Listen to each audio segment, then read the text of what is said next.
اعوذ باللہ من الشیطان الرجیم بسم اللہ الرحمن الرحیم۔ میرے چینل پر آنے والے تمام معززین دوستوں کو السلام علیکم۔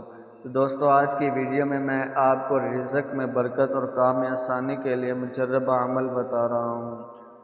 رزق میں ترقی اور برکت کے لیے یا کوئی کام بس سے باہر ہو اور کوئی وسیلہ نظر نہ آتا ہو، یا کسی کام میں آسانی اور جلدی مطلوب ہو، تو سورہ مزمل ایک بیٹھک میں 41 مرتبہ 3 دن تک پڑھیں۔ انشاءاللہ مقصد میں کامیابی ہوگی، لیکن اس عمل سے دوسروں کو نقصان پہنچانا مقصود نہیں ہونا چاہیے۔ تو دوستو، یہ وہ رزق میں برکت اور کام میں آسانی کے لیے مجربہ عمل تھا جو میں نے آپ کو بتایا ہے۔ تو ویڈیو کے آخر میں تمام دوستوں سے درخواست ہے کہ وہ میرے چینل کو سبسکرائب کر دیں، اور اگر آپ پہلے میرے چینل کو سبسکرائب کر چکے ہیں تو آپ کا بہت بہت شکریہ۔ السلام علیکم۔